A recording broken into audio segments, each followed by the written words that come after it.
Aujourd'hui, nous allons à l'exploration de vieux ateliers pleins de poussière et de barrières oubliées pour découvrir certaines des voitures les plus rares et les plus chères du monde, qui, pour une raison quelconque, ont été laissées pour compte. Qui ferait quelque chose comme ça? Cette voiture est le rêve de beaucoup et pourtant elle est seule, accumulant la poussière. C'est déchirant. Comme si c'était juste de la malbouffe. Accompagnez-nous sur cette visite des voitures de luxe abandonnées par des milliardaires.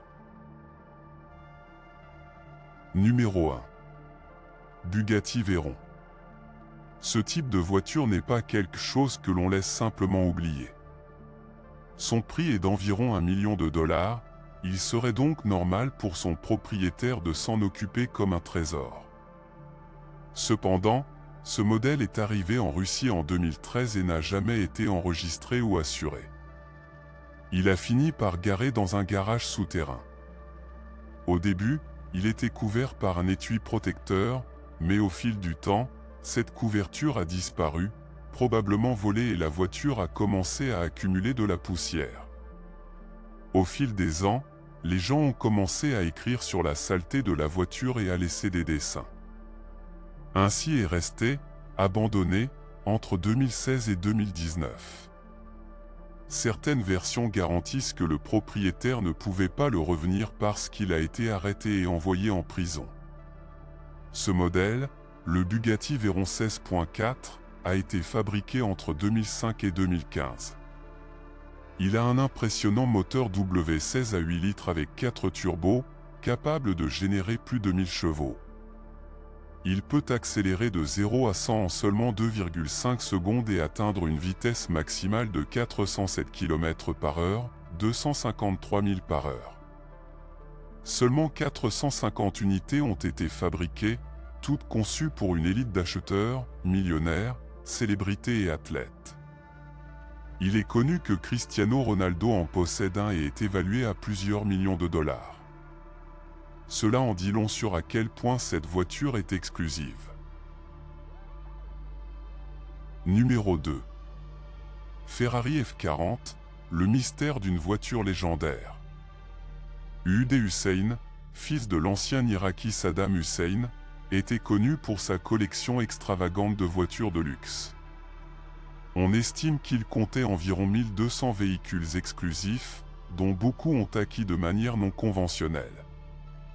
L'une des plus emblématiques était une Ferrari F40, dont le sort est devenu un mystère après les événements de 2003. Pendant des années, les amateurs de conduite ont partagé des images de la voiture supposée, dans différents états d'abandon, certaines photos le montraient dans les magasins, d'autres à l'extérieur et, dans tout, cela semblait très détérioré. Couvert de sable, avec l'intérieur vieilli et endommagé par le temps extrême, le F40 avait perdu son ancienne splendeur. Cependant, la communauté internationale des restaurateurs a été rapidement intéressée. Lorsqu'une Ferrari perdue est mentionnée, les théories et ceux qui sont prêts à le rechercher ne manquent pas. Enfin, une piste a émergé dans le nord de l'Irak, et un monde moteur britannique passionné a décidé de la suivre. Bien que la restauration de cette voiture nécessite des investissements considérables, il est possible de retourner sa gloire d'origine. Le véhicule a peut-être été caché depuis des années, mais la légende Ferrari F40 est toujours plus vivante que jamais. Numéro 3. Collection d'1 million de dollars à Hollywood Hills. Dans les collines d'Hollywood, le luxe n'est pas rare. Ces maisons appartiennent généralement à certaines des personnes les plus riches des États-Unis, et il n'est pas rare de trouver des voitures qui reflètent leur niveau de vie élevé. Cependant, même ceux qui sont au sommet peuvent passer par des moments inattendus. Un exemple de ceci est une propriété actuellement inhabitée où plusieurs voitures de grande valeur étaient garées et apparemment inutilisées. Parmi eux, une Spider Ferrari F430, un Dodge Charger et une Lamborghini Aventador Roadster, ajoutant une valeur estimée à $1 million. Ce qui est curieux, c'est que l'une de ces voitures, la Lamborghini, a une histoire qui a suscité de nombreuses questions. Selon certains rapports, le véhicule avait déjà été signalé comme disparu à New York, mais a ensuite été récupéré. Il n'a pas été traité comme un cas officiel avec une intervention policière, mais une récompense de 100 000 $ a été offerte pour ceux qui ont aidé à le localiser. Actuellement, la voiture est en Californie, accumulant la poussière. Est-il abandonné ou simplement oublié? Il est difficile de savoir avec certitude, mais une chose est claire, ne pas utiliser une supercar comme celle-ci est, au moins, un déchet, bien que la consommation de carburant ait peut-être quelque chose à faire. Numéro 4. Lamborghini Miura trouvée dans une grange. Une autre voiture, mais ce n'est personne. Cette Lamborghini Miura faisait partie de la collection privée d'Henri Ruggieri, un passionné de moteurs qui a accumulé une série de véhicules dans différents états de conservation et de valeur. La chose la plus surprenante s'est produite en 2019, lorsque ce classique a été vendu aux enchères et a atteint un chiffre impressionnant, 493 000 livres sterling. Incroyable pour une voiture qui avait été sauvée dans un endroit aussi modeste depuis des années. Nous espérons qu'au moins ils lui ont donné un bon nettoyage avant de changer son propriétaire, car une telle voiture mérite de briller. Numéro 5. The American Dream, un exploit extraordinaire de l'ingénierie automobile, est reconnu comme la limousine la plus longue du monde. Construit en 1986 par Georberg Cars Customatificateur à Burbank, en Californie, ce véhicule extraordinaire mesure la longueur incroyable de 30,54 mètres, 100 pieds, et a une multitude de conforts extravagants, comme un jacuzzi, une plateforme d'hélicoptère et même une piscine Whirlpool. Conçu à l'origine pour capturer l'imagination d'Hollywood, The American Dream a été construit avec l'intention de battre des records et de montrer les derniers voyages de luxe. Malgré sa conception et ses caractéristiques impressionnantes, le rêve américain a été confronté à des défis importants. Le coût de maintenance élevé et le manque de praticité ont conduit à leur abandon dans le New Jersey à la fin des années 1990. Le véhicule est tombé en abandon, couvert de graffitis et a laissé son sort jusqu'à ce qu'il soit découvert par Michael Dezer, qui a vu son potentiel et a décidé de le restaurer. Dezer a investi 250 000 $ dans le projet de restauration, qui a pris près de 3 ans. Dans son état restauré, le rêve américain est non seulement opérationnel, mais est également une impressionnante pièce d'exposition au Orlando Automobile Museum. Le processus de restauration impliquait des travaux approfondis pour garantir que la limousine pourrait être effectuée à partir de l'une de ses extrémités. Grâce à sa conception unique, qui comprend une charnière pour naviguer dans des coins étroits, le véhicule peut accueillir plus de 75 passagers, ce qui en fait une véritable merveille de la taille et du luxe. Le voyage du rêve américain, d'une relique abandonnée à une icône complètement restaurée, est un témoignage de la créativité et de la persévérance. Il contient l'esprit d'ambition qui caractérise à la fois sa conception et les rêves de ceux qui visualisent les grandes possibilités. Aujourd'hui, il est un symbole de l'innovation dans la conception automobile et sert d'attraction pour les visiteurs désireux de voir cette voiture colossale en personne. Numéro 6. Stan Meyer, inventeur ingénieux de l'Ohio, a révolutionné la conversation sur l'énergie alternative dans les années 1980 avec sa pile à combustible d'eau innovante.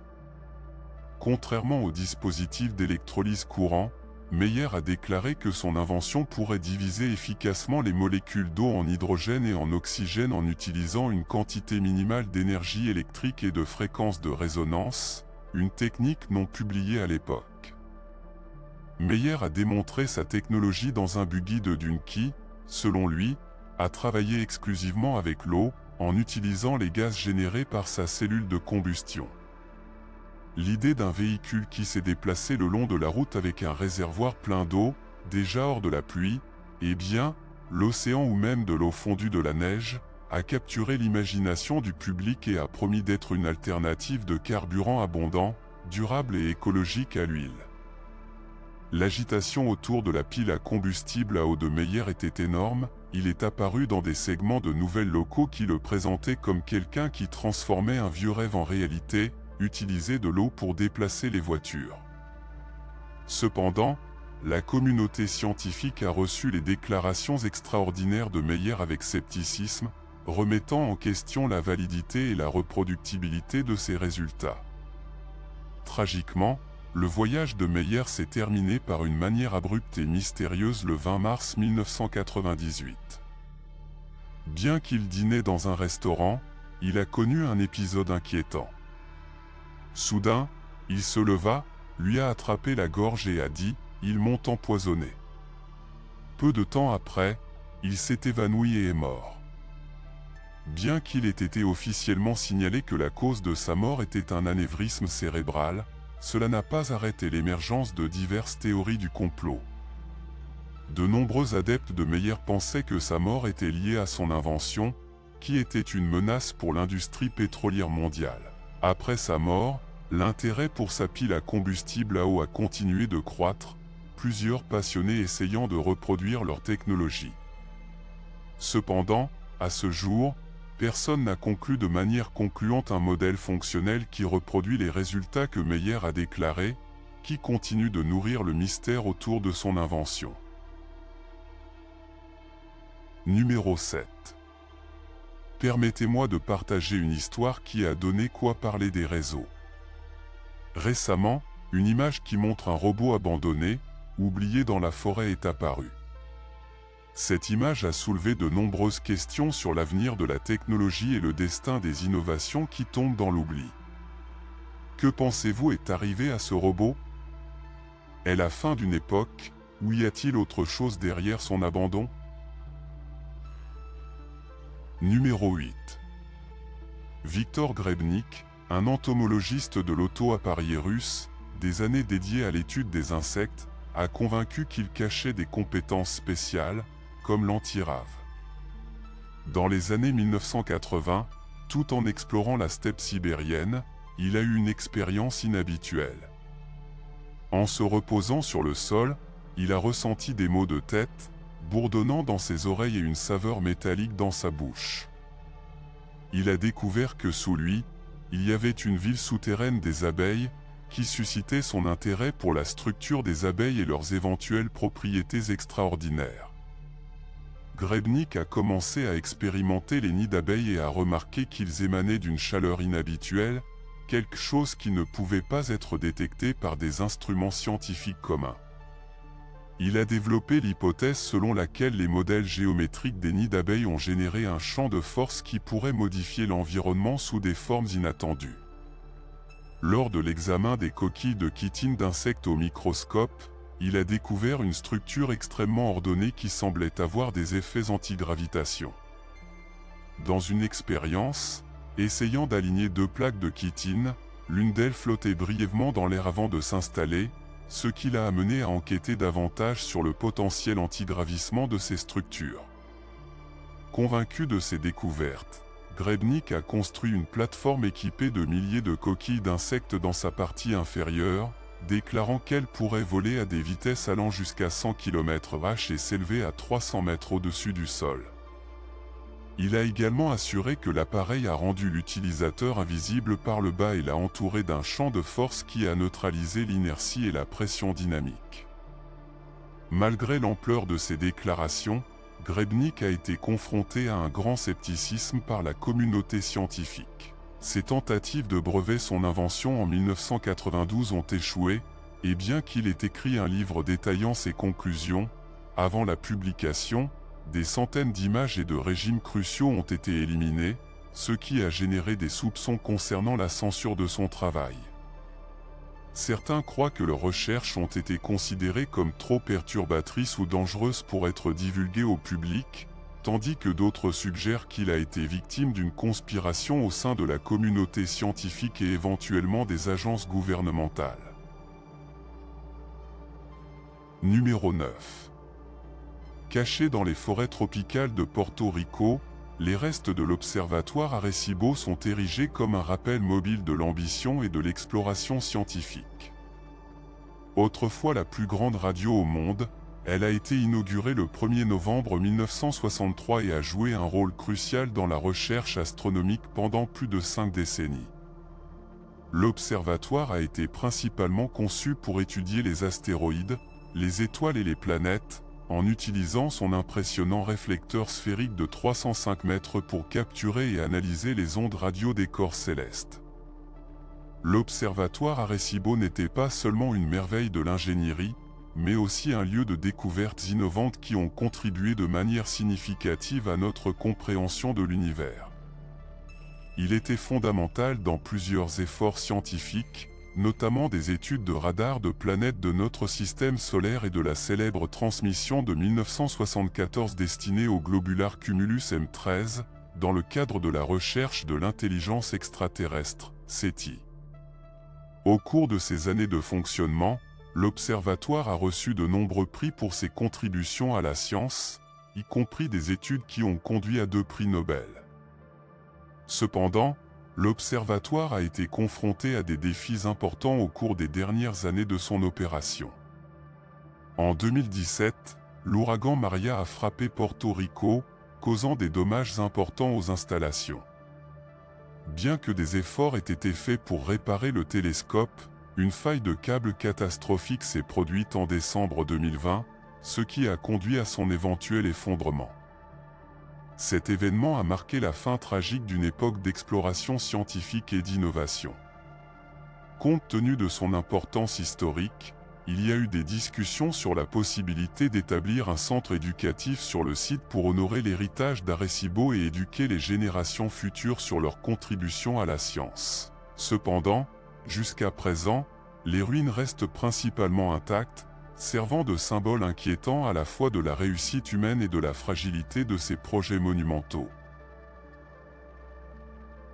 Numéro 10. La saga de Joseph Newman et sa machine à énergie sont l'une des plus intrigantes de la recherche de technologies alternatives. Newman, un inventeur de l'Alabama, a présenté son appareil en 1979 déclarant qu'il avait produit plus d'énergie qu'il ne le consommait, ce qui remet en question les lois traditionnelles de la physique. Selon lui, sa machine a utilisé un principe similaire à E = mc, ce qui suggère que toute la matière a une énergie potentielle accessible. Malgré le soutien de plus de 30 scientifiques et collaborateurs de la NASA, leur demande de brevet a été rejetée car elle a été considérée comme une machine de mouvement perpétuel. La preuve du Bureau national des normes n'a pas soutenu les résultats promis par Newman, qui ont allégué des irrégularités dans les tests. La communauté scientifique est restée sceptique et Newman a eu du mal à obtenir le brevet. En 1990, Newman se présentait à la présidence des États-Unis, affirmant qu'il avait reçu des instructions divines pour empêcher l'extinction humaine. Après sa mort en 2015, son héritage a continué le soutien des adeptes et des collaborateurs. En 2017, Jeffrey Mellor a présenté le Newman Engine lors d'une conférence, cherchant à valider ses affirmations et à motiver de nouvelles enquêtes. Numéro 11. Tom Ogle, un mécanicien d'auto à portée d'El Paso, au Texas, a été une nouvelle dans les années 1970 avec une invention qui semblait trop belle pour être vraie. Sa création, OJ Carburor, a considérablement amélioré l'efficacité énergétique à un moment où la crise pétrolière avait le monde désespéré à la recherche de solutions. Cet dispositif innovant a prétendu pouvoir utiliser une voiture sur plus de 100 miles avec seulement un gallon d'essence, une affirmation qui a attiré l'attention et a généré des espoirs. L'approche d'OG au carburateur conventionnel n'était rien de moins que révolutionnaire.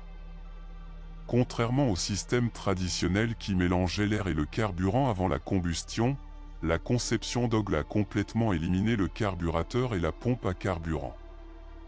Au lieu de cela, il a introduit une boîte noire qui vaporise le carburant avant d'entrer dans le moteur. Cette méthode a permis au carburant de brûler plus complètement, réduisant considérablement la quantité d'essence nécessaire pour faire fonctionner le moteur. Les implications de l'invention d'Augy étaient incroyables, non seulement cela pourrait signifier d'énormes économies pour les consommateurs fatigués des prix élevés du gaz, mais a également suggéré une possible diminution de la dépendance à l'huile et un pas en avant dans la réduction des émissions de véhicules. En 1977, Augy a présenté sa Ford Galaxy modifiée de 1970, qui a démontré cette remarquable efficacité énergétique. La frénésie des médias qui a suivi l'a catapulté à la gloire. Il a obtenu des brevets et attiré l'intérêt des investisseurs et des grandes sociétés, tous intéressés par la transformation potentielle en consommation de carburant que son invention pourrait apporter. Malgré l'intérêt croissant, le monde automobile était sceptique. Les experts ont demandé comment Augy Carburetor pouvait atteindre une telle efficacité sans modification significative dans le moteur. Cependant, Augy n'a pas découragé, il croyait au potentiel de son invention et a rejeté les offres lucratives de vendre ses brevets, pointant plutôt une mise en œuvre plus large. Cependant, le chemin prometteur de Tom Augy s'est arrêté brusquement en 1981, jusqu'au jeune âge de 24 ans. Augy est mort dans des circonstances mystérieuses. Officiellement, sa mort a été attribuée à une surdose d'alcool et de médicaments sur ordonnance, mais ses amis et disciples soupçonnaient un sale jeu, compte tenu du moment et de la nature de sa mort, et des énormes intérêts financiers impliqués. Cela a nourri les théories du complot. Certains ont émis l'hypothèse que l'industrie pétrolière, considérant l'invention d'Augy comme une menace directe pour leurs bénéfices, aurait pu avoir quelque chose pour le faire taire. D'autres ont suggéré que les constructeurs automobiles étaient en retard, craignant l'impact que leur technologie pouvait avoir sur leurs modèles commerciaux existants. Après sa mort, le carburateur d'Augy a rapidement disparu de la mémoire publique. Les brevets existent toujours, mais aucun constructeur automobile important n'a mis en œuvre la technologie dans un véhicule de production. Les raisons sont toujours un sujet de débat. Alors que certains soutiennent que le carburateur n'a jamais fonctionné aussi bien que dit, beaucoup pensent qu'il a été délibérément supprimé par de puissants intérêts déterminés à maintenir le statu quo. Numéro 12. Pouvoir illimité. Profondément à l'intérieur d'une forêt près de Moscou, en Russie, il existe une structure remarquable et surréaliste connue sous le nom de générateur Marks. Souvent confondu avec un vaisseau spatial ou une toboggan élaboré, ce dispositif de haute tension abandonné a été conçu pour créer des rayons artificiels. Construit dans les années 1970 par des scientifiques soviétiques, le générateur a été principalement utilisé pour prouver la résistance des lignes d'énergie et des avions contre les rayons, une préoccupation essentielle à l'époque de la guerre froide. Le générateur Marks est un testament imposant de l'ingénierie soviétique, avec une configuration complexe de tubes et de composants capables de générer des millions de volts. Lorsqu'il était en service, il pouvait produire des rayons qui atteignirent des hauteurs allant jusqu'à 150 mètres, ce qui en fait l'une des machineries les plus puissantes jamais construites. La capacité du générateur à télécharger pendant une courte période, généralement environ 100 microsecondes, lui a permis de simuler efficacement les conditions réelles des rayons. Après l'effondrement de l'Union soviétique en 1991, la maintenance de l'installation était trop chère et a été largement abandonnée. Cependant, en 2014, le générateur a été brièvement réactivé, démontrant qu'il fonctionnait toujours comme prévu. Cet événement a relancé l'intérêt pour le site, qui sert désormais de mystérieuse relique d'ambition et d'innovation scientifique soviétique. Malgré ses capacités impressionnantes, le générateur Marks est resté principalement inactif depuis sa dernière activation. La zone qui l'entoure est clôturée et gardée, dissuadant l'exploration non autorisée. Cependant, certains individus aventureux essaient encore de jeter un œil à cette machine colossale à distance, attirés par leur présence énigmatique et leur importance historique. le générateur représente non seulement un chapitre fascinant en génie électrique, mais reflète également le contexte plus large des efforts militaires et scientifiques au cours de leurs années de fonctionnement. Son objectif principal n'était pas simplement académique, il a joué un rôle crucial dans le test de résistance de l'équipement militaire aux impulsions électromagnétiques, EMP, et à d'autres impacts à haute tension. Aujourd'hui, le générateur Marx est un rappel inquiétant d'une époque passée marquée par l'ambition et les compétences technologiques. Comme la nature revendique le site, cette structure colossale continue d'intriguer les historiens, les ingénieurs et les explorateurs urbains également, symbolisant à la fois les réalisations de l'ingéniosité humaine et le déclin éventuel des projets scientifiques une fois